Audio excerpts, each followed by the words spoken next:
Okay. Sa ating preaching team, it's all about the glory of God. We are now on the second month at napakabilis po ng ating buwan at talagang very exciting every time na tayo po ay makikinig ng salita ng Diyos. Ang topic po natin ngayon ay pinamagatan po nating Our God, Awesome in Power and Glory. Matatagpuan po natin yan sa Romans chapter 11, verses 33 to 36. Basahin po natin. Oh, the depth of the riches and wisdom and knowledge of God. How unsearchable are His judgments and how inscrutable His ways. For who has known the mind of the Lord? And who has been His counselor? Or who has given a gift to Him that He might be repaid? For from Him, and through Him, and to Him are all things. To Him be glory forever. Amen. Sa Tagalog po, lubhang napakasagana ng kayamanan ng Diyos. Di matarok ang kanyang karunungan at kaalaman. Sino ang makakapagpaliwanag ng kanyang kapasyahan? Sino ang makakaunawa ng kanyang mga pamamaraan? Gaya ng nasusulat, sino ang nakakaalam sa pag-iisip ng Panginoon? Sino ang maaaring maging tagapayo niya? Sino ang nakapagbigay ng anuman sa kanya na dapat niyang bayaran? Sapagkat ang lahat ng bagay ay mula sa kanya, sa pamamagitan niya at pag-aari niya. Sa kanya ang karangalan magpakailanman. Amen. Let's continue. We go to our main idea. Seeing more clearly the greatness and the glory of God and what He has graciously done for us should cause us to bow before Him in humble worship. Mas malinaw na nakikita natin ang kadakilaan at ang kaluwalhatian ng Diyos at kung ano ang Kanyang mabiyayang ginawa para sa atin ay dapat maging dahilan upang tayo ay yumukod sa Kanyang harapan sa mapagpakumbabang pagsamba. Praise the Lord. Ang mga talatang ito o ang passage po na ito ay isa pong doxology. Medyo malalim yung salita. Pero ang salitang doxology ay galing po sa dalawang salita. Unang-una po ay doxa, nang ibig sabihin po ay glory, and then yung word na logos, ang ibig sabihin ay speaking. Kaya ang mga talatang ito po ay isang hymn or it is an anthem, a condensed anthem of praise. Kaya nung sinulat po ito ni Pablo, punong-puno po siya ng kabanghaan. Punong-puno po siya ng, ibig sabihin na amaze po siya kasi itong mga talatang ito ay talagang punong-puno or busog na busog sa katotohanan na gusto niyang ipakita at ipahayag sa ating kalagitnaan, mga kapatid. Kaya mararamdaman natin kung paano ibinuhos ni Pablo yung mga huling talata at sinabi nga po niya dito yung kadakilaan kung ano ang Diyos. Sa mga nagsasabing kilala nila ang Diyos, yung pagkakakilala nila sa Diyos ay wala pa sa kalingkingan. And para sa ating lahat, it's a good thing for us na tayo rin ay mamangha. Talagang maramdaman po talaga natin yung amazement na ang Panginoon gumagawa siya, kumikilos siya, at sa lahat ng bagay, kontrolado ng ating Panginoon. At ito dapat ang maging dahilan para tayo ay yumukod sa Kanyang harapan upang patuloy na siya ay sambahin natin ng may pagpapakumbaba. Di ba? Sino ba rito ang talagang nararamdaman niya sa kanyang sarili na habang lumalalim siya sa Panginoon, mas lalo niyang hinahangaan ng Diyos, mas lalo niyang pinupuri ang Diyos, kahit na mahirap ang sitwasyon, kahit na mahirap ang buhay, hindi mawawala sa kanya. This is a non-negotiable. Amen? Hindi mo ipagpapalit kasi lumalaki at lumalawak yung pagkakakilala mo sa ating Panginoon. Sino po ba rito ang nakakakilala kay Muhammad Ali? Muhammad Ali. Si Muhammad Ali po, siya po ay isang professional boxer. Kilala po siya sa larangan ng pagboboxing. At si Muhammad Ali, he used to proclaim, madalas niyang sabihin, I am the greatest. Okay? Lagi niyang sinasabi ito. And one time, ginulat na lamang ng isang nakagigimbal na balita na itong si Muhammad Ali ay bigla na lamang isinugod sa ospital. Bakit? He suffered the effects of Parkinson's disease. Ang Parkinson's disease, ito po ay isang brain condition na nagkaroon ng epekto sa kanyang movement. At makikita po natin na kahit paulit-ulit na sabihin ni Muhammad Ali na siya yung greatest, ilang beses din po siyang bumagsak sa mga laban po niya. See? Sino po ba ang nakaabot kay Muhammad Ali? Walang nagtataas ng kamay. Kayo, ang daya nyo talaga. Pastor, parang ikaw lang yata nakakakilala kay Muhammad Ali. Di ba? Pero kilalang kilala po yan. And there's a story na itong si Muhammad Ali was on a commercial flight. Okay? Paalis po siya. And just before the take-off, lumapit po yung stewardess sa kanya. At ang sabi po ng stewardess, sinabi niya kay Ali na please fasten your seatbelt. Kasi nga naman, alam niyo naman pag sasakay tayo ng airplane, yun lagi ang unang instruction, di ba? Fasten your seatbelt. Ang sabi po ni Ali, Superman don't need no seatbelt. See? So, sumagot naman yung stewardess. Ang sabi ng stewardess, Superman don't need no airplane. Okay? So, agad-agad na nag-seatbelt si Muhammad Ali. So, alam po ninyo, sa mahabang panahon, marami na pong nabuong salita ang tumutukoy sa galing, sa kapangyarihan at kaningningan ng Diyos. Nandiyan na sabihin natin na siya ay sovereign, almighty, omnipotent, okay, omniscient. And alam nyo po, kahit na tukuyin po natin yung maraming mga salita, yung pagkakakilala po natin sa ating Panginoon, mahalaga na alam natin sa sarili natin kung gaano na ba kalawak, gaano na ba kataas, gaano na ba kalalim yung pagkakakilala po natin sa Kanya.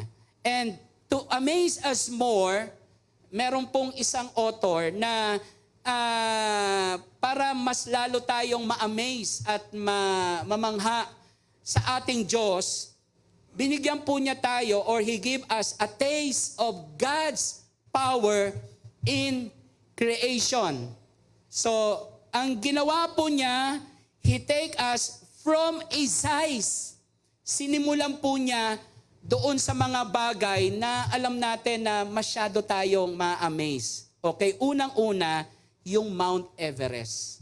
Yung Mount Everest po, ito po ay kilala bilang isang pinakamataas na bundok. The tallest mountain in the world. Pero sinabi nga, if you stack hundreds of Mount Everest on top of each other, kahit siya po yung pinakamataas, at gawin natin na pagpatong-patungin natin yung Mount Everest, ang sabi nga po, they would only be a whisker. Pag sinabing whisker, para lang po siyang isang strand of hair. Pag tiningnan mo. Okay? Ngayon, sinasabi nga po sa atin dito, itong Mount Everest na ito, napakaliit lang pag tiningnan mo sa kalawakan. Ang Earth naman natin, hindi naman ganong kalaki kapag ikinumpara mo sa Sun. Ang sabi nga po, you could fit over 1 million Earth inside the Sun. See? Ibig sabihin, talagang ganong kalaki yung araw. But the Sun, sabi nga po ng scientists, is just only a medium-sized star. Kala natin, ito na yung pinakamalaki, di ba? It's just only a medium-sized star at hindi ito kasing laki nung tinatawag po na red supergiant called Antares. Sino ba yan si Antares? Hindi man tayo familiar, pero itong red giant star na Antares, pwede ka daw maglaman dito ng 50 million. And count them. 50 million of our suns could fit inside this red supergiant. Diba? Parang, ganun ba? Grabe naman ang laki nitong nitong Antares na ito. Pero itong Antares, hindi rin ganun kalaki kung ikukumpare mo rin daw sa Milky Way, yung ating galaxy.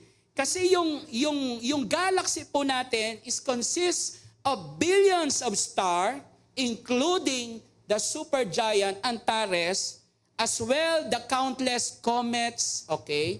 Yung mga asteroids, ito po yung bumubuo sa ating Milky Way galaxy.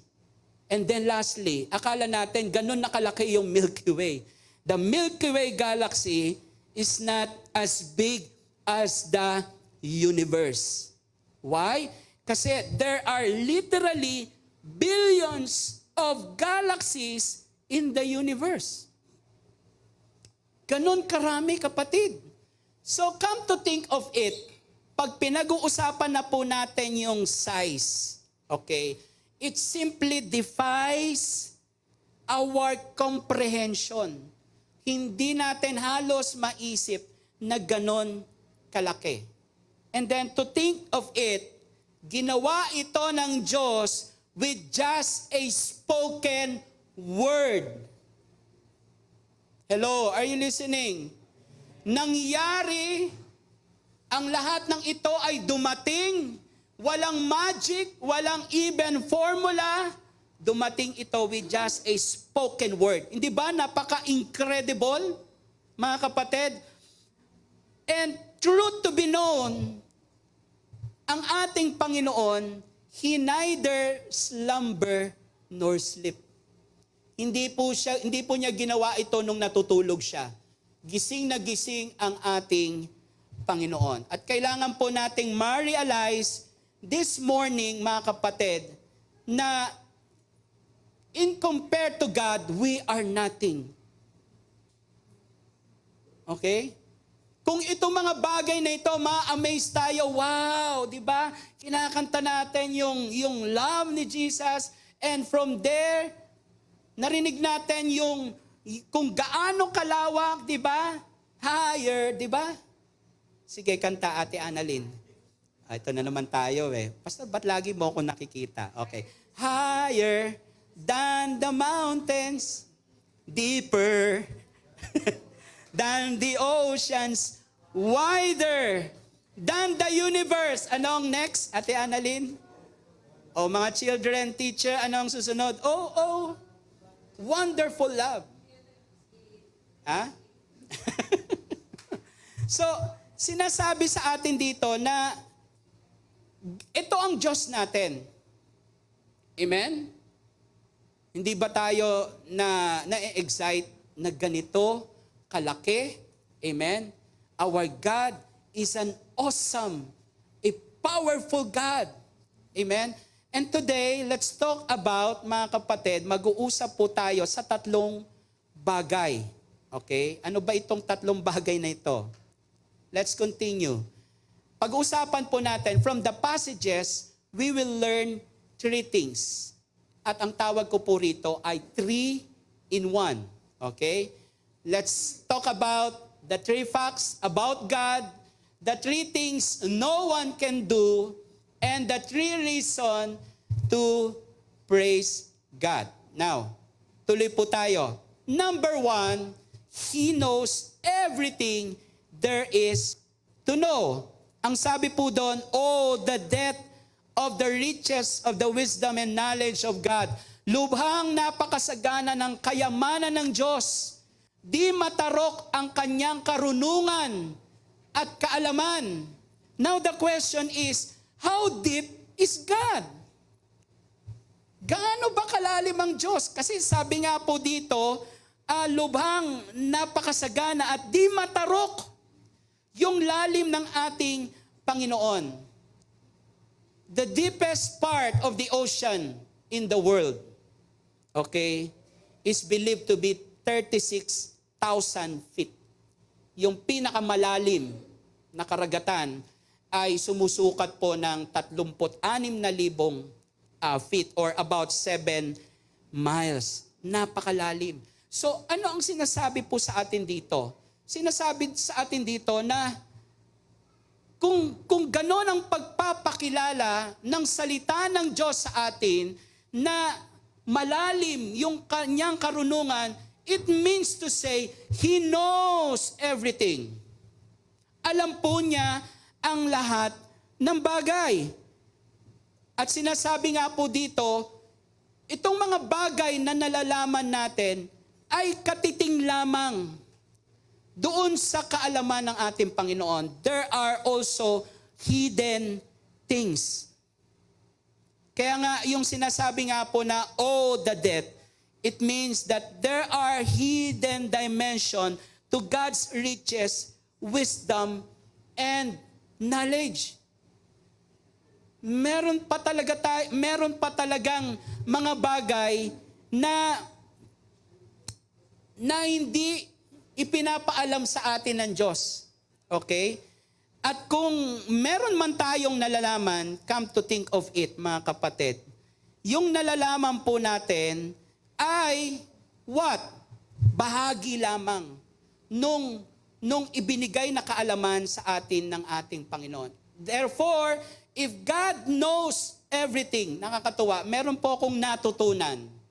At sinasabing nga po dito, meron po palang tinatawag na prevenient grace of God. Anong ibig sabihin po nito? Ang ibig sabihin po nito, it is the grace that goes before us. And ito po yung kanyang working definition. In every situation of life, God is already at work before I get there. He is working creatively, strategically, and redemptively for my good and His glory. Parang ganito yan, para maintindihan po natin. Kung ngayong araw na ito ay linggo, God is clearing the road for me sa araw ng bukas. Hello, are you listening? Nakikinig po ba tayo? Kung araw ngayon ng linggo, God is clearing the road, okay? Inaayos niya na on the following day, Tuesday, Wednesday, Thursday, Friday, and tuloy-tuloy. He goes before us. Bakit? Kasi He knows everything. Di ba magandang balita yon? Amen ba? Brother Mirnard? So kung tayo man ay may mga worries, meron tayong mga anxiety sa buhay natin, meron tayong mga battles, come to think of it, kapatid, maya-maya i-clear na ni Lord yung road. Amen? Kung meron man tayong mga struggle sa ating buhay, God is preparing the way because He knows. Okay. Parang naubusan ako ng boses. Because He knows the way. We have no mental category for the depth of God's character. Ang alam lang natin ngayon. Tama? And nobody here, kung ano ang mangyayari sa Kanya mamaya. Meron tayong mga plano, meron tayong mga iniisip, Pero hindi natin alam, we have no mental category para malaman yung mga magaganap. But the good news is, our God, because He is an awesome God, alam niya kung ano yung pinrepare niya para sa'yo, para bukas. Alam niya yung maganda para sa'yo sa araw ng Tuesday. Amen ba, Ate Mecca? At alam din niya kung ano ang magiging outcome ng studies mo. Amen. Alam din niya kung ano ang kulang mo. Kulang ka sa budget, kulang ka sa mga panggastos. Alam ni Lord ang lahat ng iyan. And God is so deep, hindi mo na kailangan kung hanggang saan ba yung pinaka-bottom nung lalim na yon. Bakit? Binigyan lang tayo ng kakayanan ng Diyos na maunawaan siya, makilala siya, ayon din sa kanyang kapasyahan. So there's nothing to worry. Sabi nga, kung yung mga strands ng hair natin, bilang ng ating Panginoon, tingnan mo yung katabi mo. Di ba? Meron pa. May buhok pa ba yung katabi mo? Marami pa naman. Okay? Di ba? So, panote po yan. Ate Annalyn. Okay, panote. Okay, pakisabi sa katabi, panote yan. Marami pa akong buhok. Okay? Di ba? Alam ng Panginoon yan. He knows everything. Yung mga nalalagas, yung mga natatanggal, yung mga puting buhok natin, alam yan ng ating Panginoon. Pangalawa, He makes plans we can't understand. May planong ginagawa ang Diyos na di natin maunawaan. How unsearchable His judgment. Ginamit po yung salitang inscrutable, nang ibig sabihin po ay beyond human understanding. Alam niyo po, ang sabi po ni Isaiah, siguro tandang-tanda pa rin natin ito at ito yung talagang nakatatak sa ating isip. The book of Isaiah remind us that His thoughts, His ways are not our ways. Hello, are you listening? Yung isip, yung kaparaanan ng Diyos ay hindi natin kaparaanan. So sinasabi sa atin dito na meron pong may mga methods, meron pong mga strategies ang Diyos na that God has designed to fulfill His good plans for you. Minsan hindi mo maintindihan. There are times that God doesn't make sense. Lord, ano ba ito? Di ba? Di ba ang gusto mo na ako ay bigyan ng maginhawang buhay, bigyan ako ng maayos na katayuan, pero bakit ang dami kong problema ngayon? Di ba? Lord, ang pangako mo, mababayaran ko lahat ng mga utang ko, pero ba't parang kapos na kapos ako? Di ba? So come to think of it, sinasabi sa atin dito na may mga kaparaanan ng Diyos. Amen. At yung mga plano ng Panginoon, minsan hindi natin maintindihan. And that calls for us to trust God more. Di ba? Kasi kung alam mo na ang lahat, okay, sinasabi natin na meron tayong nalalaman tungkol sa Diyos. Amen? We cannot outsmart God with wisdom of our own. Sabi nga po natin sa ating katabi, sobrang galing talaga ni Lord. Amen? We will never have the capacity to comprehend all His ways. Di ba? Talagang full of wisdom si Lord. Sobrang galing niya.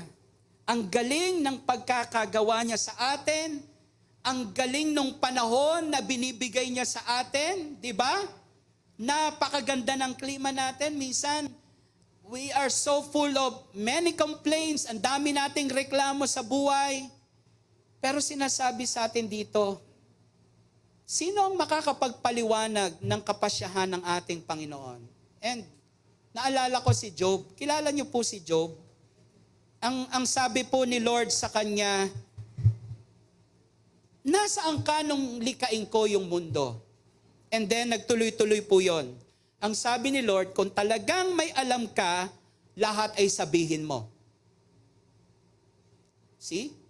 Ang sabi ni Lord kay Job, kung talagang may alam ka, lahat sabihin mo. Sino ang nagpasya tungkol sa lawak nito? Sino ang sumukat? Alam mo ba ito? At ang sabi ni Lord, sino ang may hawak na mga haligi ng mundo? Sino ang naglagay ng mga panukalang bato? Sino ba naman ang makakasagot nun? Di ba? Sino ba naman tayo na sasabihin natin na itong haligi na ito ay nilagay mo, ikaw ay nag-drill, gumawa ka ng malalim na pundasyon. Nobody here. Di ba? Kahit na yung buhay natin, masasabi mo ba kung saan pupunta? Di ba? Nobody here can tell kung ilang araw ka dito sa lupa. Kung sinabi ni Lord sa iyo, o anak, o sige, bibigyan kita ng 50 years dito sa lupa. You will enjoy your life. Di ba? Gawin mo na ang lahat kung ano ang gusto mo. But the term is 50 years. Di ba? Pero hindi sa atin sinabi ni Lord eh. Di ba? Kasi kahit sabihin sa atin ni Lord John, hindi mo rin siya maintindihan. Di ba? At dito na po tayo papasok sa ating pangalawa. He alone knows why everything happens. Ang sabi rito, and his path beyond tracing out. Sino ang makakaunawa ng kanyang pamamaraan? So that means, marami po sa buhay natin na mga nangyayari at nagaganap that we do not simply understand. Di ba? Alam niyo, sa totoo lang, kahit na ako ay pastor, kahit kami po ay talagang matagal na pong naglilingkod sa Panginoon, marami pa ring mga bagay na hindi namin maintindihan. Yes, personally, I admit that. Sinasabi ko, Lord, hindi ko maintindihan. But in the end, sinasabi ko lagi sa sarili ko at sinasabi ko kay Lord, Lord, ang galing mo talaga. Talagang everything works together for good. Amen? Kasi hindi natin alam yung pamamaraan ng ating Panginoon. We do not understand bakit may sakit, bakit meron pong accident. I remember that, alam niyo yung song na God Will Make a Way? Di ba? Eto na naman tayo. Yung kantang God Will Make a Way, yan po ay na-compose sapagkat meron pong pinagugutan yan. At ang pinagugutan yan ay nanggaling mismo sa isang aksidente.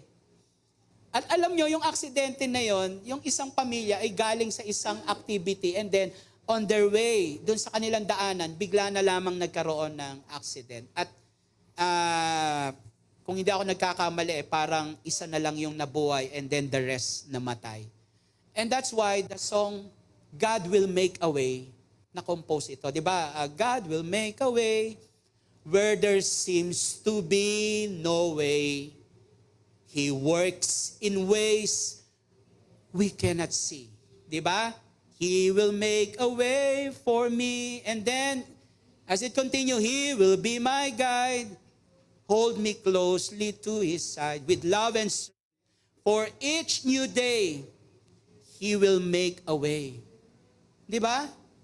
So, isipin natin yon, mga kapatid. Bakit nangyayari yung mga bagay na ito? Accident, di ba? Crimes, meron pong financial collapse, di ba? Yung mga pangarap mo na maging IT, di ba? Ngayon ice candy ka na lang, di ba? So, ano nangyari, Lord? Di ba? Yung mga pangarap mo, bigla na lang nag-crumble. So, ibig sabihin, lahat ng ito ay nangyayari kasi may magandang pinrepare sa iyo si Lord. Amen? His path is beyond tracing out. Now let's continue. 3 things no one can do. Unang-una, no one can explain God. Who has known the mind of the Lord? Sino ang nakakaalam ng pag-iisip ng Diyos? Of course, sino ba tayo para malaman ang isip ng ating Panginoon? The only thing we know about God are things He has chosen to reveal to us. Meron pong isang story, mga kapatid. I'm sure narinig na po natin ito. There are 6 blind men who were trying to describe the elephant. Mga bulag po sila. At gusto nilang i-describe itong elephant na ito. Hindi nila alam. Sabi nung unang bulag, an elephant is a sharp like a spear. Okay? Kasi nahawakan niya yung pinakatas ng elephant. Ang sabi naman nung pangalawang bulag, nahawakan po niya yung kanyang trunk o yung wiggling trunk. Ang sabi niya, this elephant is like a snake. Yung trunk. And then, the next one, nahawakan niya yung massive side ng elephant, yung tagiliran. Ang sabi niya, an elephant is like a wall. Ang laki nga naman di ba? And then, the fourth man, he tried to wrap his arms doon sa isa sa mga binti ng elepante. Ang sabi niya, he is like a tree. Siya ay isang puno. And the fifth blind man, nahawakan niya yung tenga. Daddy, sabi niya, malaking pamay pa ito. Di ba? And the last man, yung pinakahuling bulag, alam niyo kung ano ang nahawakan niya? Yung pinakabuntot, di ba? At ang sabi po niya, an elephant is like a rope. Di ba? So, sino ba ang tama sa kanila? Tama naman silang lahat. But at the same time, they are all wrong. Di ba? All of them. Katulad din po tayo nitong mga blind men na ito. When it comes to knowing God. Di ba? Pagkakakilala natin si Lord, may pagkakataon sa buhay natin na nag-provide si Lord. Wow. Si Lord ang aking provider.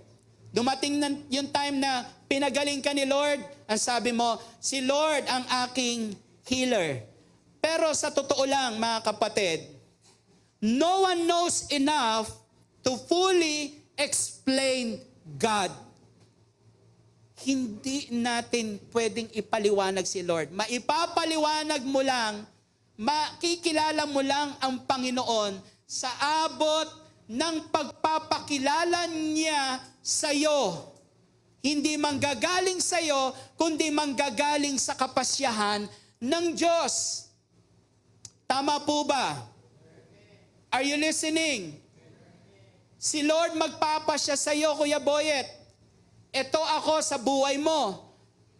At hindi mo pwedeng bigyan ng anumang pagpapakilala si Lord kasi masigit pa ang isip ng Diyos sa isip ng tao. Are you listening? Pangalawa po, no one can counsel God. Ang sabi doon, or who has been his counselor? Sino ang maaaring maging tagapayo niya? Walang pwedeng magpresenta or magsalita, Panginoon, ito dapat Di ba? Parang mali naman yata. Di ba? Sinasabi natin minsan sa buhay natin, inaakusahan natin ang ating Panginoon, di ba? Pero sinasabi sa atin dito na walang pwedeng maging tagapayo ng Diyos. He counsel all the creation. And no one, mga kapatid, is his counselor. Sapagkat siya po ang pinakamarunong na Diyos. Pangatlo, no one can accuse God of unfairness. Who has ever given to God that God should repay him? Sino ang nakapagbigay ng anuman sa kanya na dapat niyang bayaran? Alam po ninyo, lahat ng mga nangyayari sa buhay po natin, hindi natin pwedeng akusahan ng Panginoon na siya ay unfair. Amen. God is so fair to all of us. Amen? Don't ever say, Lord, bakit ka naman ganon? Now, I want you to see, tingnan po ninyo. If God is unfair, bakit pa niya pinadala si Jesus para mamatay para sa atin?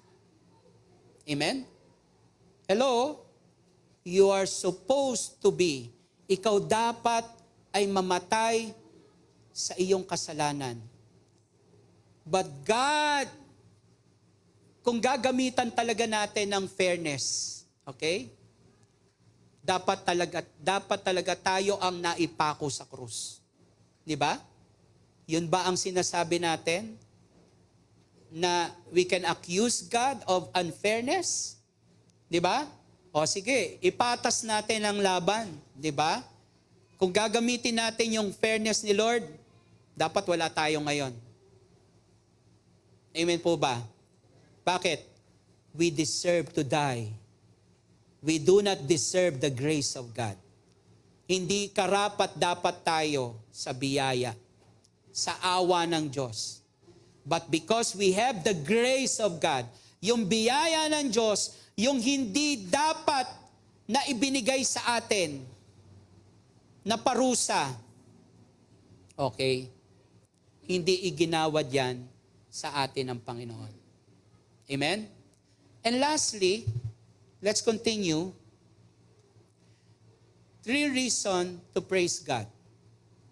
Number 1 is, He is the source of all things. Ang sabi doon, for from Him. Meaning to say, mula sa Kanya. Meron pong isang controversial question. Ang sabi doon, did God create evil? Okay? Nilikha ba ng Diyos ang kasamaan? So, the biblical answer, mga kapatid, ay hindi mag-fit sa ating human logic. Kasi, there are tension. Okay? Sinasabi sa atin dito, according to 1 John chapter 1, verse 5, God is light. And in Him, there is no darkness at all. Okay, pakinggan natin mabuti ito ha. Listen to this. Ang sabi naman po sa Habakkuk, your eyes are too pure to approve evil, and you cannot look on wickedness with favor. And then, pangatlo, ang sabi doon, for the Lord is righteous, He loves righteousness.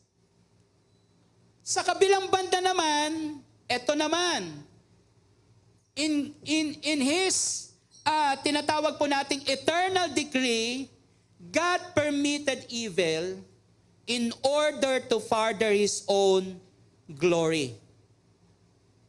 Di ba? Bakit ba niya pinayagan si Satanas para saktan si Job? Di ba?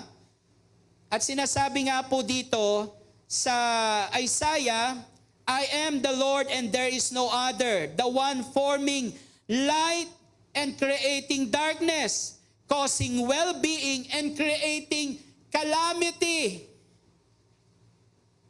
I am the Lord who does all things.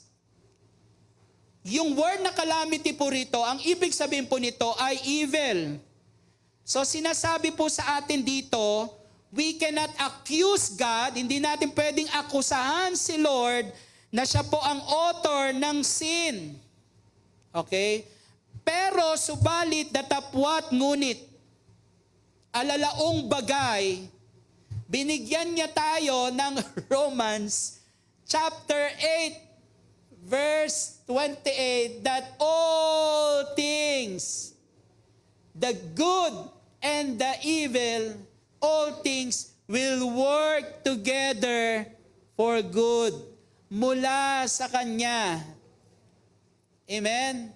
Tatandaan natin yon kahit na tayo ay dumadaan sa mahirap na kalagayan ng buhay, kahit minsan talagang tinutukso tayo ng mundo, ng laman. Okay? And temptation itself, mga kapatid, sabi nga po kahit si Jesus, tinukso rin, pero hindi siya nagkasala. Even temptation, kinagamit din ni Lord for us para makita natin na ang tanging magliligtas lamang sa atin ay walang iba kundi si Lord. Amen? So He is the source of all things. Pangalawa, He is the sustainer of all things. And through Him, sa pamamagitan po niya,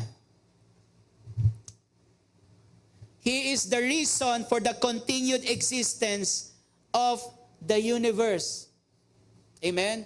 And praise be to God, sapagkat lahat ng bagay ay nagtutuloy-tuloy. Yung buhay natin, di ba? Yung lakas natin, siya ang sustainer. Yung mga pangangailangan natin, siya ang nagdudugtong ng lahat ng iyan. Amen? At nararapat lamang natin pasalamatan ang ating Panginoon. And lastly, He is the supreme purpose of all things. And to Him are all things. It means pag-aari niya. Ang sabi po ni Saint Augustine, you have made us for yourself, O Lord, and our hearts are restless until they rest in you. Amen. Sabi nga po natin, I belong to Jesus. Amen. Pag-aari tayo ng Diyos. Alam nyo ba, naglagay si Lord ng vacuum sa puso natin. At yung vacuum na yon, mga kapatid, yun ay nananatiling walang laman until,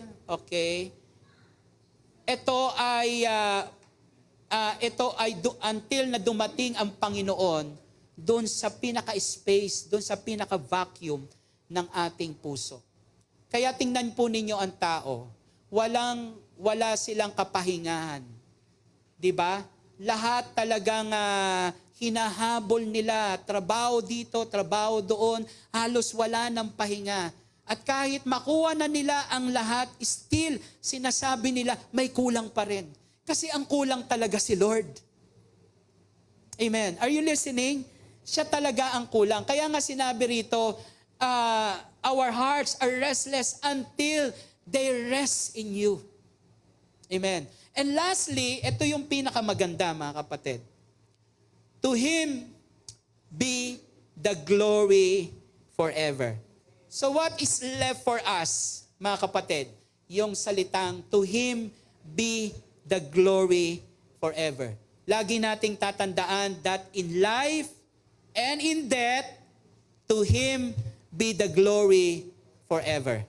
In joy and in sorrow, to Him be the glory forever. In good days and even in dark nights, to Him be the glory.